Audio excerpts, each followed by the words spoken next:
नमस्ते दोस्तों। साधारण लोग शरीर को ही सबसे बड़ा मानते हैं। उनकी समझ में जो आदमी जितना अधिक हट्टा कट्टा और मजबूत सिक्स पैक वाला होता है वह उतना ही शक्तिशाली होता है। दोस्तों, जो मनुष्य 4-6 टन बोझे को आसानी से एक जगह से उठाकर दूसरी जगह रख सकता है, मोटर गाड़ी को पकड़कर रोक सकता है, जिम में 200 केजी लिफ्टिंग कर सकता है, उसे बहुत बड़ा बलवान माना जाता है। दोस्तों, दूसरी तरफ एक ऐसा मनुष्य जो 20 केजी बोझा भी नहीं उठा सकता लेकिन ऐसे शक्तिशाली व्यक्ति को ललकार देता है और उसे अपने अनुसार चलने को मजबूर कर देता है, तब दोस्तों हमें अनुभव होता है कि इस संसार में स्थूल शक्ति से भी बढ़कर कोई सूक्ष्म शक्ति काम कर रही है और वही वास्तव में समस्त कार्यों का मूल कारण है। दोस्तों, विचार किया जाए तो संसार का आदि स्वरूप सूक्ष्म ही है और उसी के क्रम स्थूल का विकास हुआ है। इसी प्रकार दोस्तों हम सूक्ष्म को स्थूल का कारण कह सकते हैं और कारण को जान लेने तथा वश में कर लेने पर कोई भी कार्य को सफल बना सकना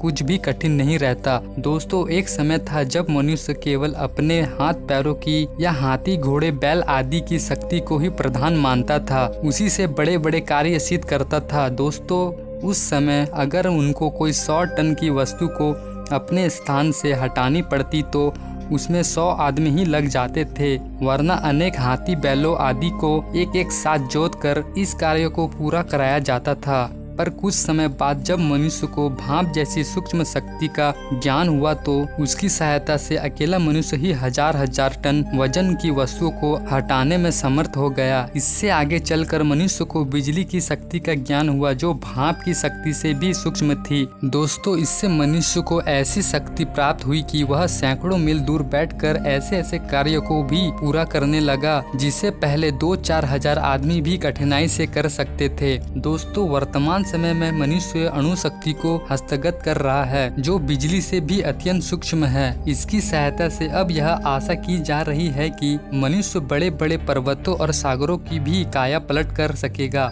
और आकाश में ग्रहों पर भी अधिकार जमा सकेगा। लेकिन इतना होने पर भी ये सब भौतिक शक्तियां हैं। दोस्तों, इन सब का जन्म भौतिक पदार्थों से होता है और उनका प्रभाव भी भौतिक जगत तक ही सीमित रहता है। पर दोस्तों, हमारा मन इन भौतिक पदार्थों की अपेक्षा कहीं अधिक सूक्ष्म है, इसलिए प्राकृतिक रूप से वह इन सब की अपेक्षा अधिक शक्ति का भंडार है। पर दोस्तों, यह सच है कि लोगों को ना तो मन की शक्तियों का ज्ञान है और ना वे इससे काम लेने की विधि जानते हैं। पर दोस्तों, यदि हम इस विषय में चेष्टा करें तो मन की शक्तियों से ऐसे ऐसे कार्य कर सकते हैं जो मैंने पहले कहा भौतिक शक्तियों से असंभव है। दोस्तों, आजकल लोग माइंड रीडिंग, हिप्नोटाइज, विचार संक्रमण, थॉट्स ट्रांसफरेंस आदि के चमत्कार दिखलाते हैं। दोस्तों, वे मन की शक्ति के साधारण कार्य होते हैं पर इन्हीं के द्वारा कैसे कैसे असंभव समझी जाने वाली बातें कर दिखाई जाती है। दोस्तों, इनका वर्णन एक बार स्वामी विवेकानंद जी ने भी एक स्थान पर किया था। उन्होंने अपने भाषण में बतलाया, वह इस प्रकार है। मैंने एक बार एक ऐसे मनुष्य के बारे में सुना जो किसी के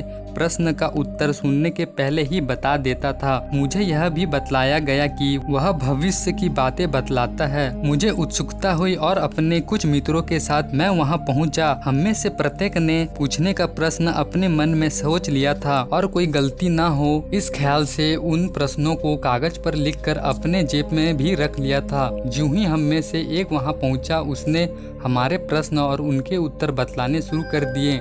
फिर उस मनुष्य ने एक कागज पर कुछ लिखा, उसे मोड़ा और उसके पीछे की तरफ मेरा सिग्नेचर कराया। तब वह बोला, इसे पढ़ो मत, अपने जेब में रख लो जब तक कि मैं इसे ना मांगू। उसने ऐसा ही एक एक कागज सबको दिया और यही बात कही। फिर उसने कहा कि अब तुम किसी भी भाषा का कोई वाक्य या शब्द अपने मन में सोच लो। मैंने संस्कृत का एक लंबा वाक्य सोच लिया। वह मनुष्य संस्कृत बिल्कुल न जानता था। उसने कहा, अब अपने जेब में से उस कागज को निकालो। मुझे आश्चर्य हुआ, वही संस्कृत का वाक्य उस कागज पर लिखा था और नीचे यह भी लिखा था कि जो कुछ मैंने इस कागज पर लिखा है वही यह मनुष्य सोचेगा और यह कागज उसने मुझे 1 घंटे पहले लिख कर दे दिया था। हम में से एक दूसरे ने उसी तरह अरबी भाषा का एक फिक्रा सोचा था। अरबी भाषा जानना उस मनुष्य के लिए और भी असंभव था। वह फकीरा था कुरान शरीफ का, लेकिन मेरा मित्र क्या देखता है कि वह भी उसके जेब में रखे कागज पर पहले से लिखा हुआ रखा था। था। हम में से तीसरा साथी डॉक्टर था। उसने जर्मन भाषा की किसी डॉक्टरी पुस्तक का वाक्य अपने मन में सोचा। उसके जेब के कागज पर भी वही वाक्य लिखा हुआ निकला। यह सोचकर कि मैंने पहले कहीं धोखा ना खाया हो, कई दिन बाद मैं फिर दूसरे मित्रों के साथ वहां गया, पर इस बार भी उसने वैसा ही आश्चर्यजनक सफलता प्राप्त करके दिखलाई। दोस्तों, इस प्रकार के उदाहरण की कोई कमी नहीं है। स्वामी विवेकानंद जी का उदाहरण मैंने इसलिए दिया है क्योंकि यह एक ऐसे महापुरुष के मुख से निकला है जिसकी सच्चाई पर कोई अविश्वास नहीं कर सकता। दोस्तों, यह बात वैसे बड़े आश्चर्यजनक सी लगती है, पर यह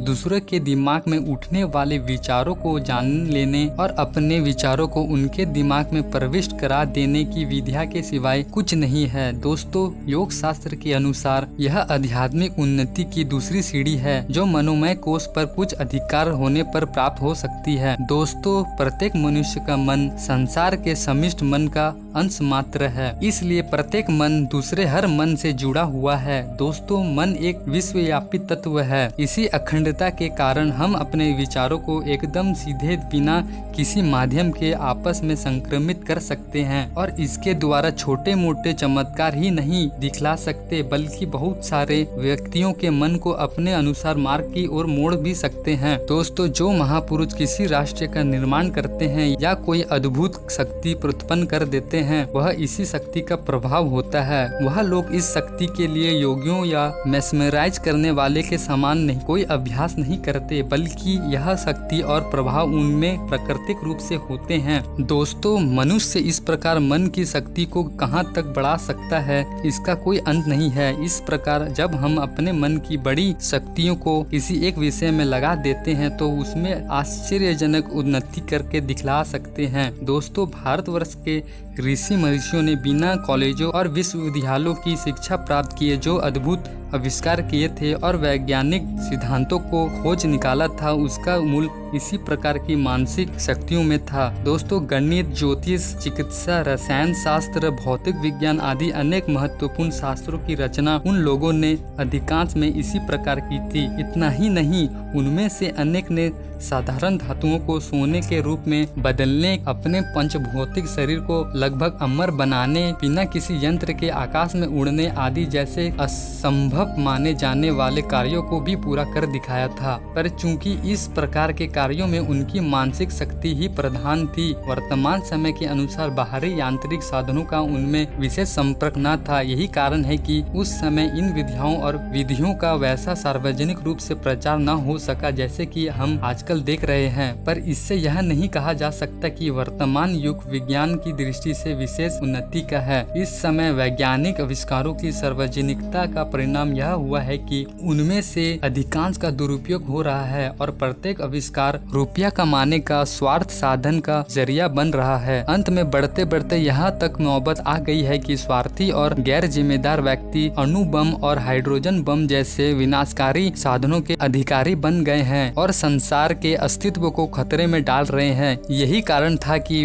भारत के प्राचीन विद्वान और वैज्ञानिक शक्ति संपन्न व्यक्ति ऐसे रहस्य को केवल अधिकारी व्यक्तियों को बतलाते थे और बतलाने के पहले उनकी हर प्रकार से परीक्षा ले लेते थे। इसमें संदेह नहीं है कि मन की सामर्थ्य अपार है और यदि हम वास्तव में मन की शक्ति बढ़ाकर अपनी और दूसरों की उन्नति के लिए उसका प्रयोग करें तो संसार का बड़ा कल्याण हो सकता है। तो दोस्तों, आज के लिए इतना ही। वीडियो अच्छा लगे तो लाइक, कमेंट, शेयर करना ना भूले। धन्यवाद।